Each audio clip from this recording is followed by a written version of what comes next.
رسوله الكريم أما بعد فأعوذ بالله من الشيطان الرجيم بسم الله الرحمن الرحيم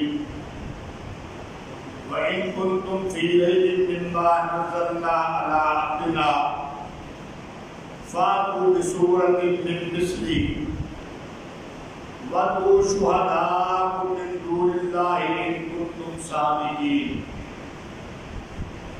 فإن لم تفعلوا ولن تفعلوا فاتقوا النار التي وقودها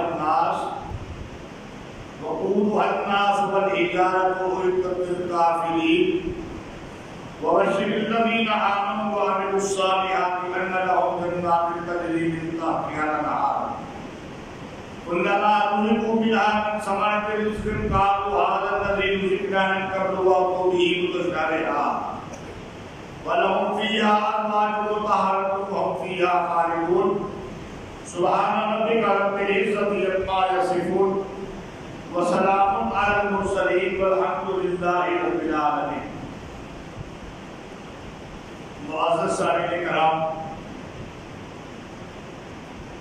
کل کے درس میں مسئلہ توحید کے اوپر گفتگو ہوئی. میں نے گزارش کی تھی کہ آج پیارے پیغمبر صلی اللہ علیہ وسلم کی رسالت اور سیرت پر بیان کیا جائے گا.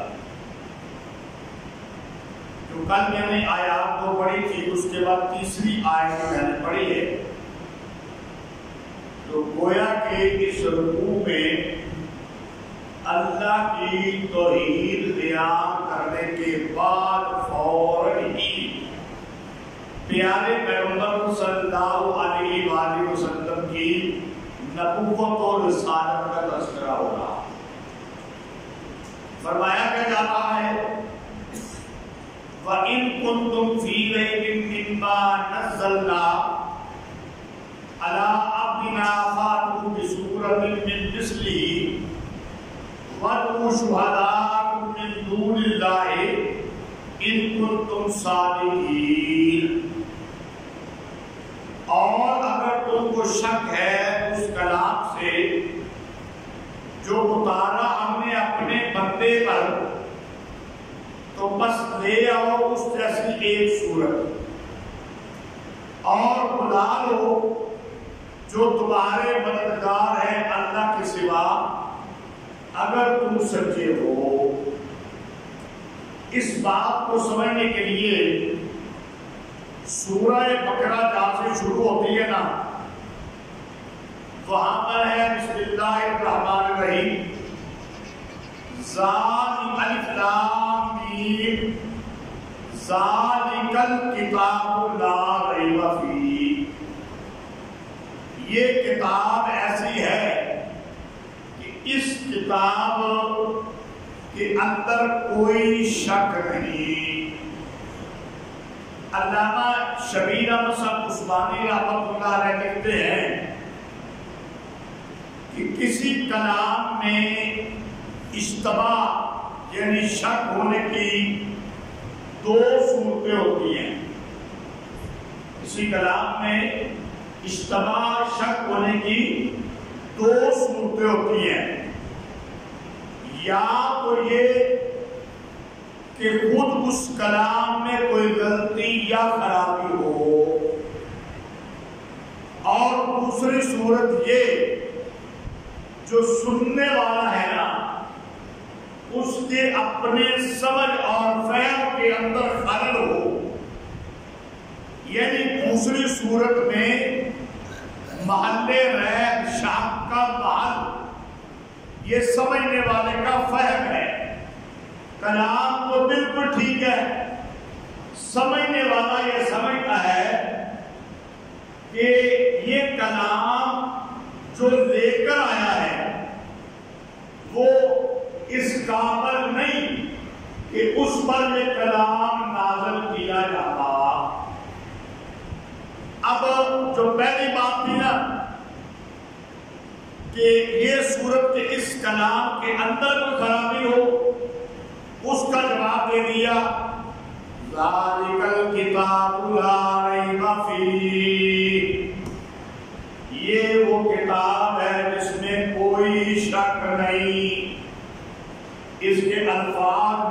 بالکل ٹھیک، حروف بھی بالکل ٹھیک، معانی بھی بالکل ٹھیک، اس کے اندر جو قصے بیان ہوئے ہیں وہ بھی بالکل ٹھیک، جو واقعات بیان ہوئے ہیں وہ بھی ٹھیک، اس کی فصاحت کے اندر بھی کوئی شک نہیں، اس کی بلاغت کے اندر بھی کوئی شک نہیں، کسی قسم کا کوئی شک نہیں اس کے اندر کہ یہ کلام بالکل ٹھیک ہے۔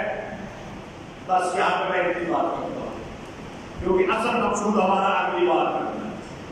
اب اس کلام کے اندر تو کوئی شک نہیں، اب دوسری بات آ گئی، وَإِن كُنتُمْ فِي رَيْبٍ مِّمَّا نَزَّلْنَا عَلَىٰ عَبْدِنَا فَأْتُوا بِسُورَةٍ مِّن مِّثْلِهِ، اگر تم کو شک ہے کہ ہم نے یہ جو کلام نازل کیا ہے یہ ایک بندے پر نازل کیا ہے، بشر پر نازل کیا ہے، انسان پر نازل کیا ہے، اور سمجھنے والا یہ سمجھتا ہے کہ یہ اتنا بڑا کلام، یہ اللہ کا کلام، یہ کسی بندے پر تو نازل نہیں ہونا چاہیے تھا، یہ تو کسی فرشتے پر نازل ہونا چاہیے تھا۔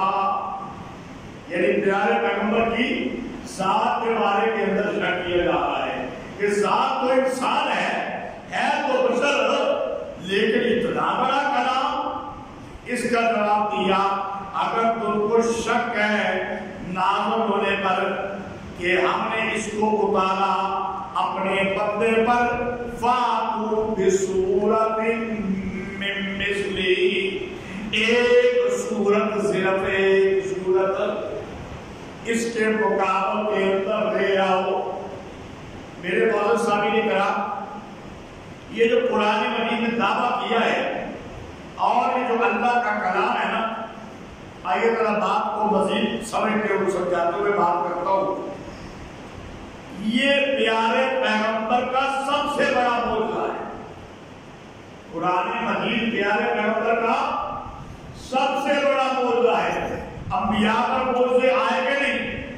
حضرت موسیٰ علیہ السلام لاٹھی پھینکتے ہیں سانپ بن جاتا ہے، ہاتھ بغل میں ڈالتے ہیں سفید نکلتا ہے، حضرت داؤد علیہ السلام لوہے کو موڑ دیتے ہیں، حضرت سلیمان علیہ السلام پرندوں کی بولیاں جانتے ہیں، معجزے آئے کہ نہیں؟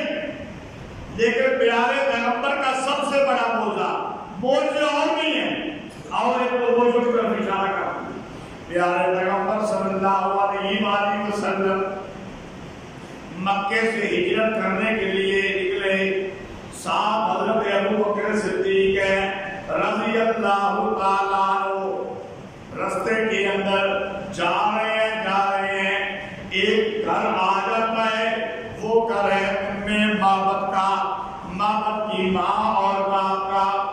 ابو بابت گھر کے اندر نہیں ہے، ام بابت خاتون گھر کے اندر ہے، دستک دیتے ہیں، پیارے پیغمبر دستک دیتے ہیں، بھوک لگی ہوئی ہے، رستہ لمبا تھا، جو ساتھ لے کر آئے وہ ختم ہو چکا، کون ہے؟ ہم مسافر ہیں، آ جاؤ اندر، آ جاؤ آ جاؤ، آ گئے مسافر اندر۔